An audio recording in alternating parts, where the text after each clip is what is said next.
What's up, guys? Welcome back to my channel. So, IGN has reviewed Amnesia, the bunker game. Now, I have heard of Amnesia. I have heard of the game. I've heard it's absolutely crazy and insane. I haven't played it.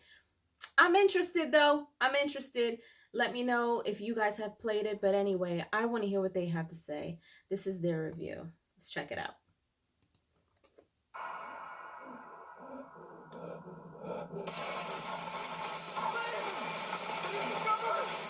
Amnesia: The Dark Descent changed the face of horror games 13 years ago, and 2020's Amnesia Rebirth seemed to bring the story seeds it planted to a bone-chilling and climactic final bloom. So Amnesia: The Bunker, a smaller and more self-contained chapter, has its work cut out for it in getting me excited about this frightening franchise again. And while a lot of the fundamentals of its stealth and exploration have stayed the same as they were when I woke up as Daniel more than a decade ago, this gloomy, open-ended cat-and-mouse thriller proves you can teach an old hellbeast some new tricks. I'll get you back to safety. Just hold on to me.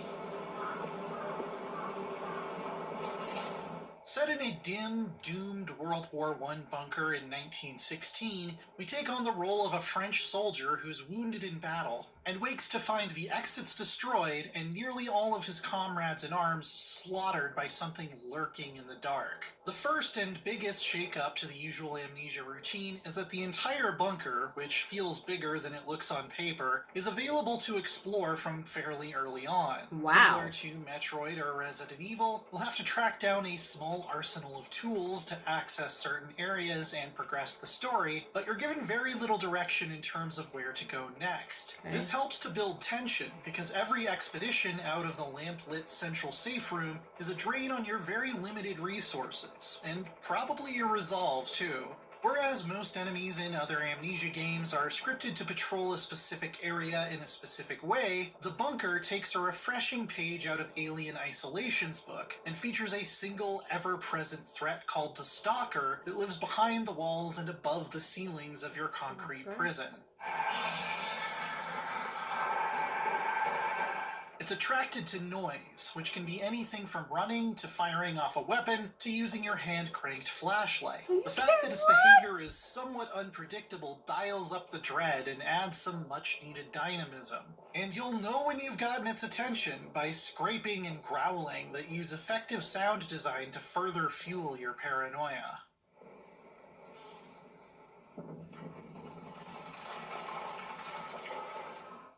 Ooh. Okay. Amnesia made a name for itself as a horror game with no weapons, so it seemed odd to me at first that the bunker hands you a pistol and even sometimes grenades. Huh.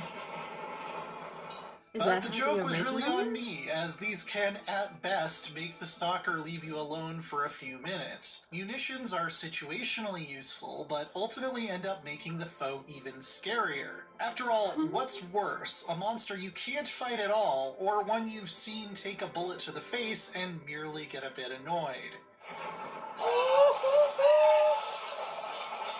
Where this beastie failed to impress me, though, was its AI.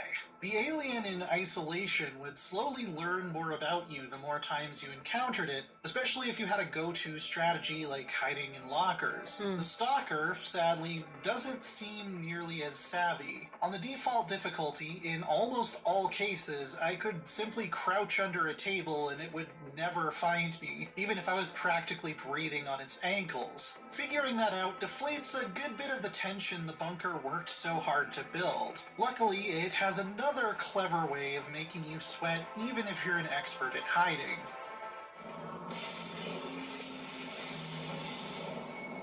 See, the whole bunker is powered by a central generator that guzzles down fuel like a thirsty elephant, and there's only so many refills available on the whole map. You can explore without the lights on, but it's very bad. The stalker is free to roam the halls in the darkness, whereas it would normally stay in its tunnels until it detects you. Worse, your only reusable source of light is that stupid flashlight that makes a bunch of noise and alerts it to your position. Are you kidding? sounds What this more means annoying is than every anything. trip out into the far corners of the bunker comes with a sense of urgency and purpose. Embodied by a pocket watch, you can sync up to the amount of remaining fuel to know how much time you have before lights out. If you choose to hide every time the stalker is around, you'll be burning a precious resource, as it can sometimes take a minute or two for it to stop patrolling and go back into the tunnels. This is definitely the bunker's most effective new trick for making me feel the way the first Amnesia did all over again.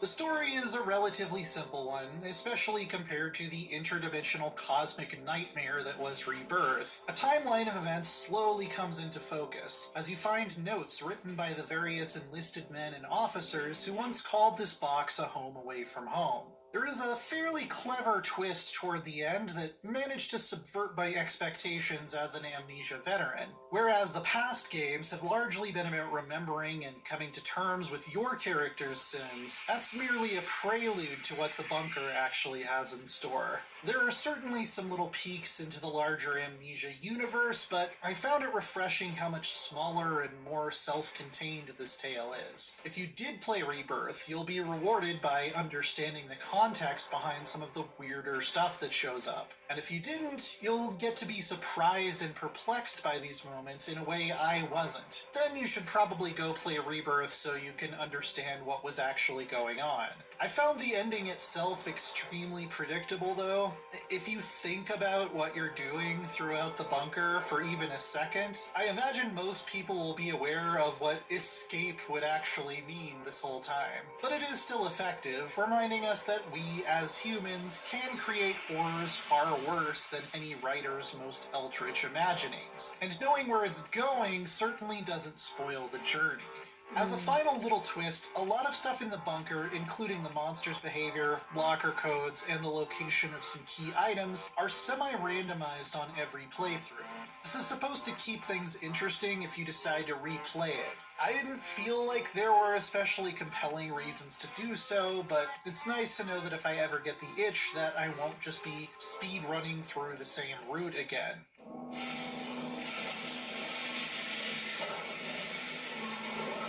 A first playthrough ran me about 8 hours by Steam's count, but only around 5 by the in-game clock, which no doubt has something to do with how many times I had to tab out to look at funny animal videos to get my stress under control. Wow.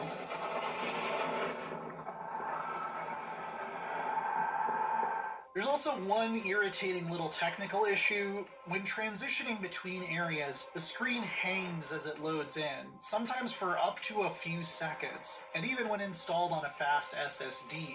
Considering these areas aren't very big and developer Frictional's games don't exactly look like Crysis, this seems poorly justified.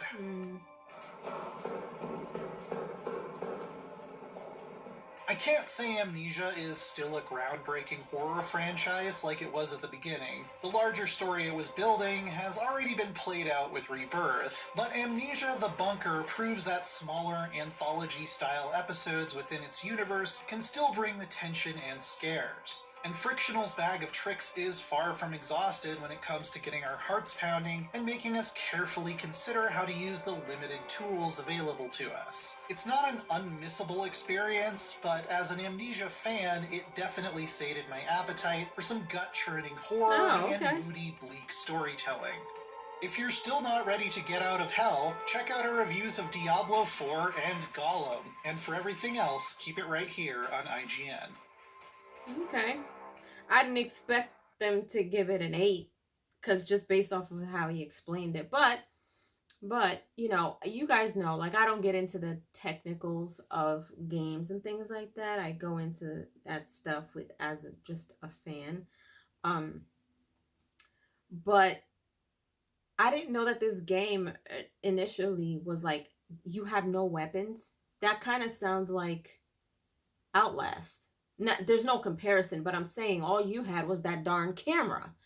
So I don't know, y'all, but it seems like something good to play to get your adrenaline going. But I would want to play the original just to kind of get myself familiar with what it is, and There's a Rebirth one too, so I didn't even know that. But anyway, leave your comments down below. Let me know what you guys think of IGN's review for Amnesia the Bunker. Let me know if you guys will play or have played. And if you've played the original, let me know what you guys think of all of that. And let me know if you guys enjoyed my reaction. And if you haven't done so, subscribe to my channel, hit like, share, and don't forget to hit the notification bell so you guys can get notified whenever I pop up on your feed.